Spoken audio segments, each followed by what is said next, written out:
siguiente programa es para todos.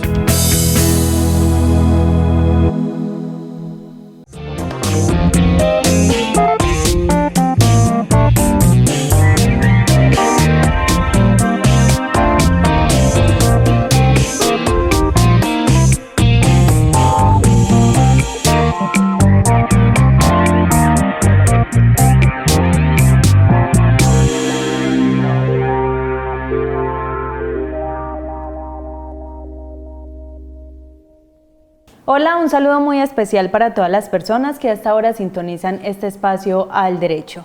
Para mí es un gusto estar con ustedes en la conducción de este espacio de servicio y orientación basado en aspectos legales.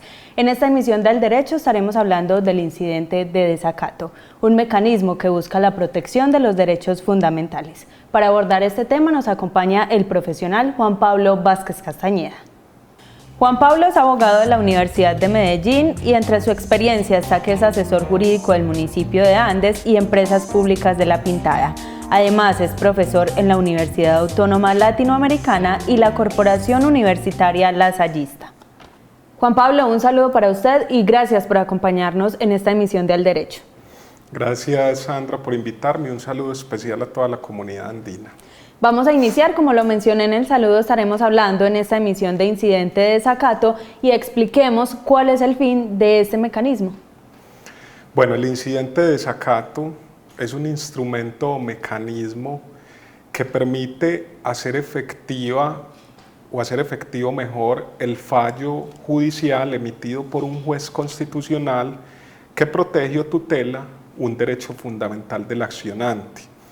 Así entonces lo que busca el incidente de desacato es, digamos, de manera forzosa obligar a la entidad o funcionario o al particular que preste funciones públicas o preste servicios públicos para que cumpla entonces ese fallo y esa orden emitida por el juez a través de una sanción prevista en el decreto 2591 de 1991, que es el decreto reglamentario de la acción de tutela. Y digamos que el fin último de ese incidente de desacato es la imposición de la sanción consistente, digámoslo de una vez, en un arresto y una sanción pecuniaria para el funcionario que, estando obligado a acatar una orden judicial con ocasión de un fallo de tutela, incumpla lo ordenado por el juez. Juan Pablo, regálenos un ejemplo. Nuestros televidentes entienden más ejemplificando las situaciones cuando aplica un incidente de desacato. Muy bien, en días pasados tuvimos la oportunidad de estar en un programa aquí también con ustedes, hablando un poquito del tema de las actuaciones administrativas y hablábamos del derecho de petición. Por ejemplo, cuando cualquier persona presenta un derecho de petición ante una entidad pública y ese derecho de petición no es contestado en el término legalmente establecido, la persona, para salvaguardar, para proteger ese derecho fundamental de petición, interpone una acción de tutela. Lo que va a ordenar el juez constitucional en ese fallo es que el funcionario o la entidad a la cual se dirigió la petición dé una respuesta completa y de fondo a esa petición. Supongamos que emitido ese fallo judicial y notificado el funcionario no cumple con la respuesta que ordenó el juez, inmediatamente la persona a la que se le está vulnerando el derecho puede iniciar un incidente de desacato para que el juez requiera a ese funcionario obligado a cumplir esa orden judicial, y si el funcionario, digamos, insiste o persiste mejor en ese incumplimiento, el juez inmediatamente podrá sancionarlo con arresto o imponiéndole una sanción, amén de que eso también genera investigación disciplinaria para el funcionario que no cumpla con la orden judicial. Entonces, el incidente de desacato es esa figura que permite hacer efectivo el fallo a través de la imposición de una sanción, bien sea arresto o una multa de carácter pecuniario. Bueno, entonces tenemos que el proceso en cuanto a derechos de petición, entonces es derecho de petición, acción de tutela e incidente de desacato. ¿Por qué presentar un incidente de desacato y no una demanda? La tutela es una acción de origen constitucional que rige en nuestro ordenamiento jurídico a partir de 1991.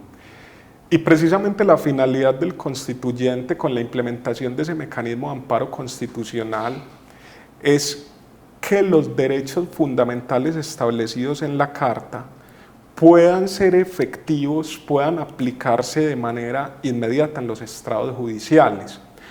Por eso la acción de tutela es, digamos, el segundo mecanismo más expedito en todo el ordenamiento jurídico colombiano, es el más rápido. Una tutela tiene que fallarse en 10 días hábiles. Y sirve, mira la naturaleza de la acción, sirve para proteger los derechos fundamentales establecidos del artículo 11 al 41. Luego una demanda de cualquier naturaleza, sea civil, laboral, administrativa, tiene otro fin. El fin de la tutela es la protección de derechos fundamentales. Una demanda tiene otra finalidad, dependiendo de la naturaleza del proceso que se va a llevar. Entonces, la tutela sirve para proteger derechos fundamentales, una demanda no. Una demanda es un acto procesal tendiente a solicitarle al Estado administración de justicia. Eso busca una demanda, resolución de un conflicto, pero la tutela sirve para la protección de derechos fundamentales. Esa es la diferencia entre las dos. Juan Pablo, tenemos una pregunta de un televidente en este momento, miremos de qué se trata.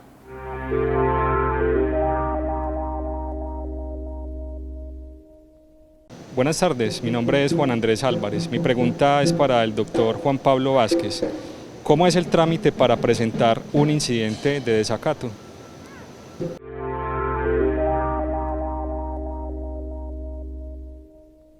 Bueno, la acción de tutela o el trámite de la acción de tutela mejor está gobernado por el principio de informalidad. ¿Cómo decir que el principio de informalidad?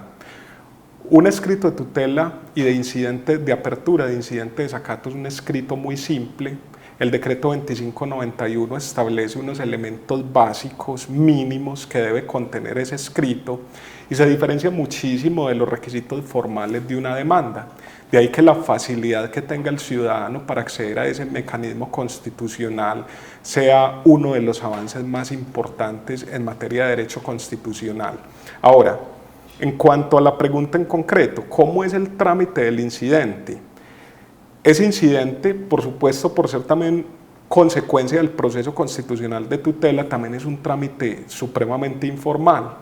¿Cómo se procede a solicitar la apertura del incidente? A través de un escrito simple, solicitándole al juez que, teniendo en cuenta que el funcionario de la entidad pública a la cual se le dio una orden judicial en el fallo de tutela ha sido renuente a su cumplimiento, es un escrito muy simple, insisto, se le solicita que dé apertura a un incidente de desacato. Entonces el escrito es muy simple: señor juez, usted emitió un fallo de tal y tal fecha mediante el cual ordenó a tal entidad hacer esto y esto.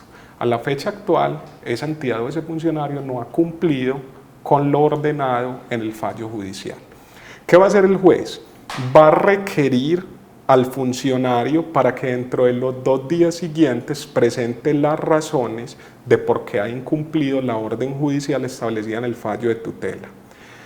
Posteriormente se abre un término de 3 días para que la parte accionada, es decir, en este caso el funcionario o entidad que tiene la obligación de cumplir la orden judicial, presente las pruebas o haga las correspondientes aclaraciones frente al por qué no ha cumplido. Transcurridos esos 3 días, procederá el juez constitucional, esta parte es muy delicada, a valorar y a emitir la correspondiente decisión, sea sancionando o absteniéndose de sancionar. Pero la sanción es una sanción supremamente drástica, porque precisamente lo que busca la Constitución con esa acción de tutela y con el incidente de desacato es la protección de los derechos fundamentales establecidos en la Constitución. Juan Pablo, la idea de nuestro espacio es también orientar a las personas que nos siguen a través de nuestro canal, a UPAN Televisión y de los diferentes canales que se unen a este espacio. ¿Dónde pueden ir las personas que no se sienten capaces de hacer una tutela o un incidente de desacato por sí solas?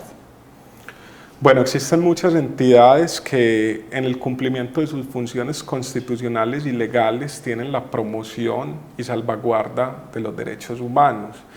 En ese sentido, cualquier persona puede ir ante una personería municipal, cualquier agencia del Ministerio Público como la Procuraduría, la Defensoría del Pueblo, en los consultorios jurídicos de las universidades también se pueden acercar para que allá les colaboren a elaborar el escrito de tutela. Recordemos, creo que lo mencionó hace unos minutos, ¿cuánto tiempo tiene ese juez para resolver un incidente de desacato? Bien, les decía que la acción de tutela es el segundo mecanismo constitucional. ¿Cuál es el primero? El primero es el habeas corpus. Okay. Ese es el primero. Un habeas corpus se demora 36 horas para ser fallado. Es el mecanismo más rápido. Ese habeas corpus consiste en que una persona que sea capturada, privada de la libertad, dentro de las 36 horas posteriores a esa aprehensión física, no se le ha puesto a disposición de un juez de control de garantías para que legalice esa captura, inmediatamente opera esa acción que se denomina habeas corpus y les toca indefectiblemente, inexorablemente soltar a la persona. Esa es la más rápida. La segunda es la tutela, que se debe fallar en un término de 10 días. Ahora, el incidente de desacato son como varias etapas. La primera, hacer el requerimiento al funcionario para que dentro de los 2 días siguientes de notificado ese auto que lo requiere de manera previa a la apertura, proceda a dar cumplimiento a la orden judicial o dé las explicaciones de por qué no ha procedido con el cumplimiento. Luego el juez valorará si cierra, archiva ahí el proceso, pero en caso de que pueda constatar de que sigue el incumplimiento a la orden judicial emitida por ese juez constitucional, le dará 3 días para que esa persona, para que ese funcionario, esa entidad pueda pronunciarse e inmediatamente el juez debe pronunciarse frente a la imposición o no de la sanción. Es un trámite supremamente expedito y ágil y rápido. Juan Pablo, cuando hablamos de acciones de tutela e incidentes de desacato, lo normal es que uno se remita al tema de salud. Tenemos una pregunta justamente de un televidente acerca de ese tema. Miremos de qué se trata.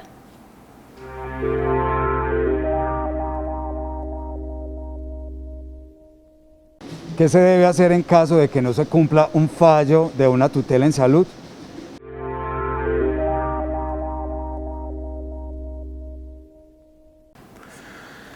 Bueno, independientemente de que sea cualquier derecho fundamental o en conexión con un derecho fundamental, porque en principio, Sandra, el derecho a la salud no es un derecho fundamental. Y los derechos y la tutela se utilizan para la protección de los derechos fundamentales, quien creyera. Y la salud no está establecida dentro de ese margen del artículo 11 al 41 de la Carta. Luego la Corte Constitucional ha manifestado en reiteradas y en profusa jurisprudencia acerca de algo que ellos denominan la doctrina de la conexidad, es decir, que exista una conexión directa e inmediata entre la violación de un derecho que no es fundamental y el posible perjuicio que se puede crear a un derecho fundamental. En ese sentido, pues si hay una violación al derecho a la salud, como consecuencia de esa violación puede haber la violación a un derecho fundamental a la vida, que sí es un derecho fundamental consagrado en el artículo 11. Ahora, independientemente del derecho fundamental protegido, la vida, la salud, el trabajo, la dignidad, el libre desarrollo de la personalidad, siempre lo procedente ante el incumplimiento de un fallo de tutela es la solicitud de apertura del incidente de desacato. Independientemente de cuál sea el derecho fundamental que se esté protegiendo con ese fallo judicial, lo procedente es solicitar la apertura del incidente de desacato con la finalidad que explicábamos ahorita, de que se obligue al funcionario so pena de la imposición de una sanción. Juan Pablo, en emisiones pasadas hablábamos con otro profesional que nos mencionaba que las tutelas en materia de salud era como lo más común en el municipio de Andes. ¿Qué decirle a los televidentes qué hacer precisamente cuando ni la tutela ni el incidente de desacato funciona en este tema de salud? El incidente de desacato siempre va a ser efectivo. Cuando un juez de la República emite una orden y ya está ejecutoriada, es decir, que contra la misma ya no proceden recursos, esos fallos son de obligatorio cumplimiento, por cualquier entidad pública o por cualquier particular. El incidente de desacato es efectivo. Por supuesto, hay casos en donde pasa y pasa el tiempo y de pronto la persona no ve tan efectivo o tan efectiva la protección de ese derecho fundamental inicialmente protegido por el juez constitucional.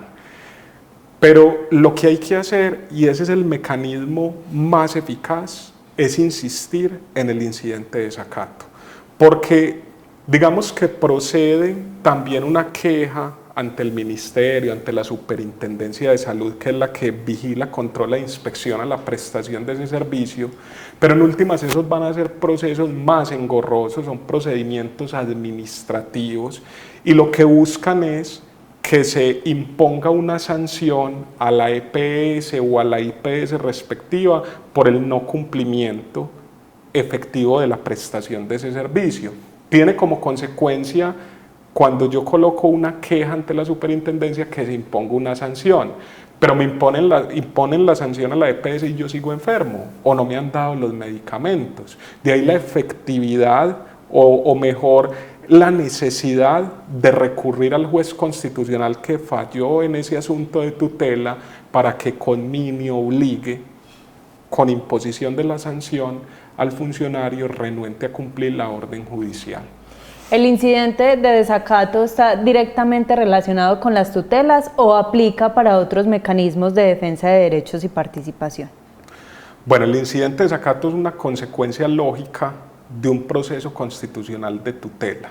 Aplica cuando el funcionario desconoce la orden judicial establecida en el fallo. Entonces, ese incidente de desacato se apertura como consecuencia de un proceso de tutela.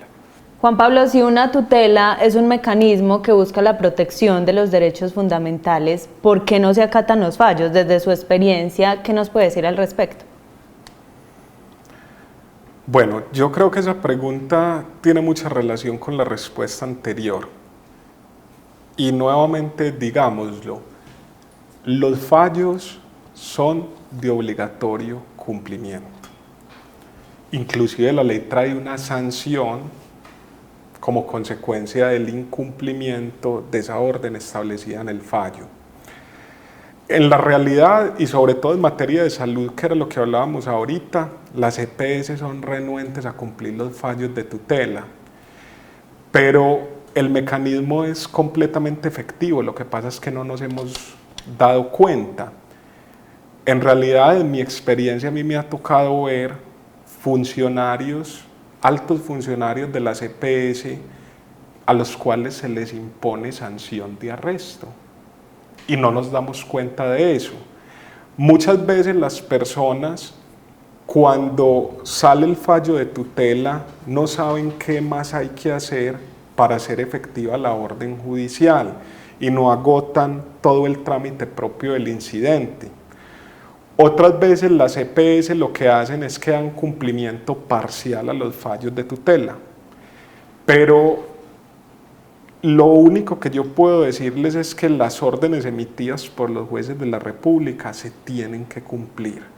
Entonces la persona tiene que ser insistente en la solicitud al juez que conoció ese proceso para que le ordene a la entidad o al funcionario renuente a cumplir ese fallo judicial. Ese es el mecanismo expedito para darle cumplimiento o para la garantía mejor de un derecho fundamental ya protegido en una acción de tutela. Recordémosle a los televidentes cuáles son esos derechos fundamentales y algunos casos, ejemplos en los que se puede presentar una acción de tutela. Bueno, los derechos fundamentales se encuentran consagrados desde el artículo 11 al 41 de la Constitución. Ahí los televidentes pueden coger una Constitución o buscar en internet, y desde el artículo 11 al 41 la Constitución va a enunciar de manera ejemplificativa los derechos fundamentales. Pero además cobra importancia, Sandra, lo que les decía ahorita.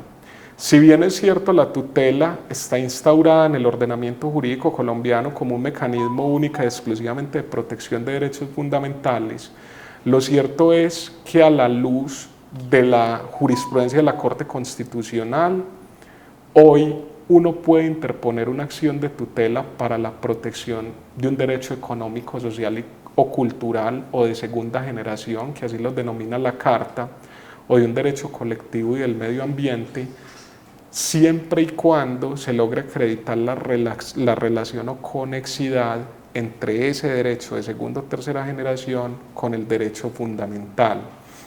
Y hay un artículo muy importante en la Constitución que a mí siempre me ha llamado la atención, que se denomina la cláusula Baum-Martens. Está en el artículo, creo que es el 94 de la Constitución, que dice que el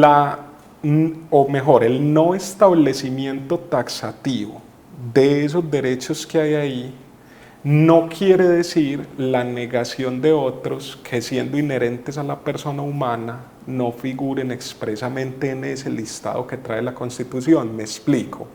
Si los derechos están consagrados desde el artículo 11 al 41, los derechos fundamentales, el artículo 94 me dice, no porque no haya otros ahí citados expresamente, quiere decir que no estén reconocidos constitucionalmente como derechos humanos.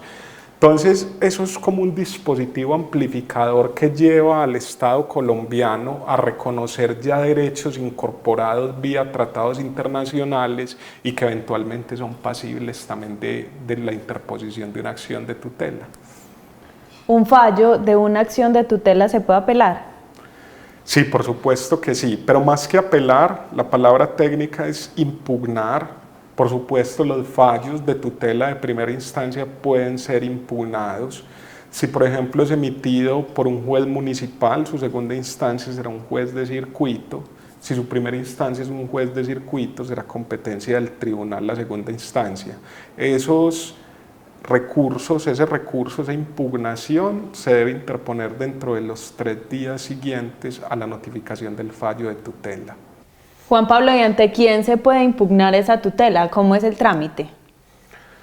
Bueno, notificado el fallo de tutela, empieza a correr el término de 3 días para la interposición de esa impugnación.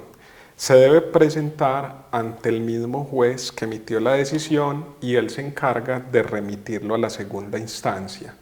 Entonces, dentro de esos 3 días, presento el escrito con los argumentos de por qué no estoy de acuerdo con la decisión emitida por ese juez en primera instancia, lo llevo al mismo juzgado que emitió la decisión y allá surten ya el procedimiento para enviar al superior respectivo. Esa impugnación también se hace de manera informal, como lo hemos venido mencionando con la acción de tutela y el incidente de desacato. Sí, claro, todos los trámites que se deben agotar dentro de un proceso, dentro de una acción constitucional de tutela, están gobernados por ese principio de informalidad. Son escritos en realidad muy simples, accesibles a cualquier ciudadano, a cualquier persona, y precisamente esa era la finalidad de la Constitución al implementar en nuestro ordenamiento jurídico ese mecanismo para que el ciudadano de a pie, sin necesidad de tanto formalismo legal, sin la necesidad de un abogado que lo represente, pueda de manera directa proteger sus derechos fundamentales a través de esa acción de tutela. Yo interpuse la acción de tutela, la persona o la empresa, la entidad contra quien la impuse, impugna. ¿Qué sigue de ahí en adelante o cuándo aplicaría después de eso el incidente de desacato? Bueno, el incidente de desacato solamente procede cuando ya el fallo esté en firme, es decir, que contra el mismo no procedan recursos. Entonces, yo interpongo la impugnación en primera instancia y el proceso va a segunda instancia y el decreto 2591 establece un término de 20 días para que en la segunda instancia se falle el proceso respectivo. Ahora, el incidente no procede, el incidente de desacato no es procedente hasta tanto sea fallado el proceso en segunda instancia, es decir, que ya quede en firme.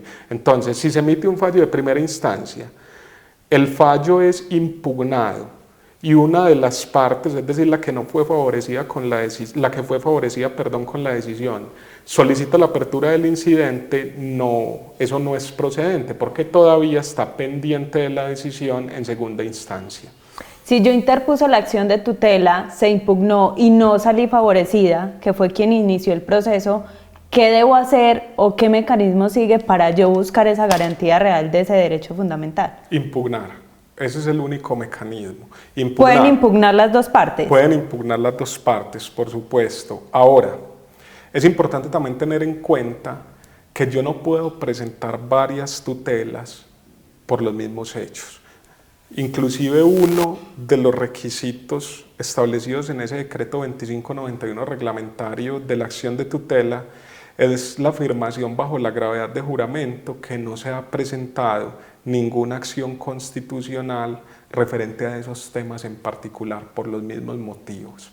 Juan Pablo, hemos mencionado dos temas o dos mecanismos de protección de derechos bastante interesantes. ¿Hay otros? ¿Existen otros que garanticen la protección de derechos para los ciudadanos? Sí, por supuesto que sí. La Constitución trae 7 mecanismos de protección de derechos, lo que da origen a un concepto, Sandra, que se denomina derecho procesal constitucional, es decir, es un avance en la Constitución de 1991, a diferencia de la Carta de 1886, la posibilidad de que los ciudadanos tengan unos instrumentos procesales para hacer efectivas las garantías de sus derechos. ¿Qué pasaba en la Constitución del 86?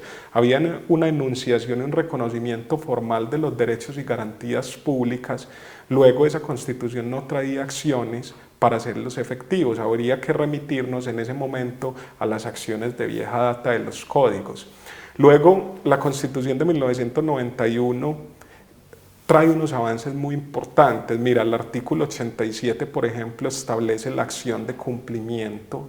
El artículo 88 establece las acciones populares y de grupo, que constituyen verdaderos instrumentos jurídicos para la efectividad y protección de los derechos fundamentales y de los demás derechos consagrados en la Carta. Entonces, por ejemplo, a través de esa acción de cumplimiento, yo lo que busco es que cualquier autoridad cumpla lo establecido en una ley o un acto administrativo. Y les pongo un ejemplo.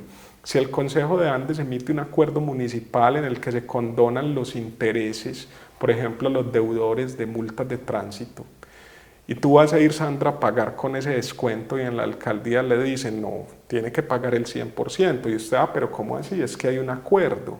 Ese acuerdo es un acto administrativo, entonces esa acción de cumplimiento sirve para ir ante el juez y que el juez le ordene a la administración cumplir lo establecido en ese acuerdo o en una ley. ¿Qué ocurre? Que muchas veces esos mecanismos se tornan inocuos por una razón. Mira que la ley que reglamenta ese artículo 87 de la Constitución, creo que es la ley 393 del 97, dice que no es procedente esa acción de cumplimiento cuando implique gasto público. Entonces, si una ley o un acto administrativo le ordena a una entidad una actuación que, digamos, implique presupuesto, ya no es procedente esa acción de cumplimiento. Como quien quiere decir, le dan a uno como el bomboncito, pero se lo quitan.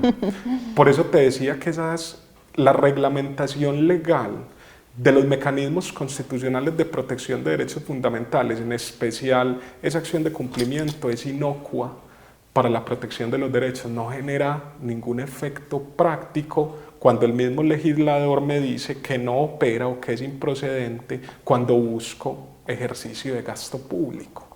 Queda entonces ahí uno como para reflexionar qué pasa a nivel legislativo, que lo que hace la Constitución con una finalidad buena, ya a nivel legal se empieza a desdibujar. Juan Pablo, se nos acabó el tiempo. Muchas gracias por habernos acompañado hoy en esta emisión. Muchas gracias, Sandra, por invitarme y un saludo especial a toda la comunidad. Muchísimas gracias a todos. Definitivamente en este tema de mecanismos de protección de derechos hay mucha tela por cortar y seguramente en otros espacios, en otras emisiones estaremos abordándolos más detalladamente. A ustedes también muchas gracias por habernos acompañado en esta emisión y nos encontramos el próximo jueves a las 6:10 de la tarde. Hasta entonces.